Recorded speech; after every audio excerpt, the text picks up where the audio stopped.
25 அடி உயரம், 30 அடி அகலம், 360 அடி நீளம் உடைஞ்சு இருந்தால் சாதிக்க முடியுமாங்க? கிடையாது.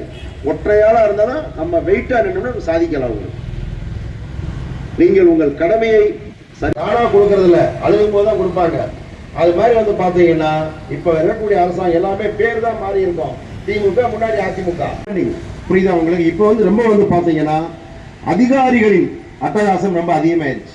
அதிகாரிகள் வந்து பாத்தீங்கன்னா ஐஏஎஸ் அதிகாரிகள் வந்து பாத்தீங்கன்னா நம்முடைய இனம் அழிக்கப்படுகிறது, நாம் ஒருவரும் அந்த வேலைக்கு அப்ளை பண்ணக்கூடாதுன்னு சொல்லி யாரும் இருக்கிறது இல்லை. நான் முந்தி நீ முந்தின்னு போட்டிக்கிட்டு இருக்காங்க. ஸோ அரசாங்கங்கள் வந்து கார்பரேட் அரசாங்கங்களாக மாறிவிட்டன. அதை அதிகாரிகள் நிரந்தரம் பண்ணலாம்.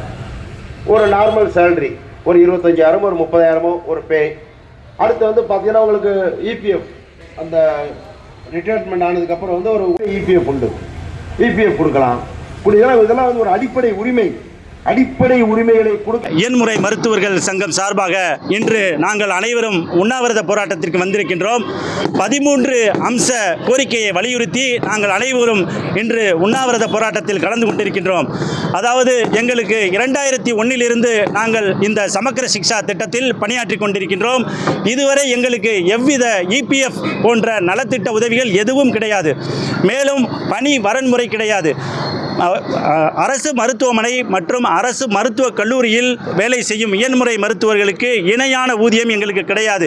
மிகவும் சொற்ப ஊதியத்தை கொடுத்துக்கொண்டு அவர்களை விட அதிகமான வேலை நாங்கள் பார்த்து கொண்டிருக்கின்றோம். கொரோனா காலகட்டத்தில் கூட நாங்கள் கொரோனா தடுப்பூசி போட்டுக்கொண்டு ஒவ்வொரு இயலக குழந்தைகள் வீட்டுக்கும் சென்று அவர்களுடைய இயலும் தன்மையை நாங்கள் அதிகப்படுத்தி கொண்டிருக்கிறோம் என்பது அரசு நன்றாக தெரியும். இப்பொழுது உள்ள எங்களது மதிப்புமிகு முதல்வர், அதாவது இப்பொழுது சீரிய தன்மையில் நடந்து கொண்டிருக்கும் இந்த காலகட்டத்தில் எங்களை போன்ற இயன்முறை மருத்துவர்களை புறக்கணிப்பது மிகுந்த மன உளைச்சலை எங்களுக்கு ஏற்படுத்துகிறது. இது போன்ற காலகட்டங்களில் எங்களுக்கு பணி வரன்முறை கொடுத்து எங்கள் அனைவரையும் சம வேலைக்கு சம ஊதியம் என்ற அடிப்படையில் எங்களை கொண்டு வர வேண்டும். மேலும் எங்களுடைய அனைத்து வித நலன்களையும் இந்த அரசு எடுத்துக்கொள்ள வேண்டும். நாங்கள் சமுதாயத்திற்கு சீரிய முறையில் வேலை செய்ய வேண்டும் என்றால் எங்களை போன்ற இயன்முறை மருத்துவர்களை அரசு திரும்பி பார்க்க வேண்டும். நாங்கள் இபிஎஃப் சம்பந்தமாக அமைச்சரை சந்தித்த பொழுது அமைச்சர் கூறிய பதில் இதுவரை எங்களுக்கு எவ்வித பதிலளிக்கவும் இல்லை. இது போன்ற மன உளைச்சல் ஏற்பட்டு இப்பொழுது நாங்கள் உண்ணாநிலை போராட்டத்தை முன்னிறுத்தி வைக்கின்றோம். இந்த காலகட்டத்தில் முதலமைச்சர் அவர்கள் எங்களை தயவு கூர்ந்து பார்த்து எங்களுக்கு முறையான சம ஊதியத்திற்கு சம வேலை என்ற அடிப்படையில் எங்களுக்கு ஊதிய நிர்ணயம் செய்ய வேண்டும் என்று தாழ்மையுடன் வேண்டிக் கொள்கின்றோம். அவர்கள் ஏற்றுக்கொள்ளாத பட்சத்தில் நாங்கள் அனைவரும் சேர்ந்து சென்னை நோக்கி பயணம் செய்து எங்களுடைய உரிமைக்காக குரல் கொடுப்போம்.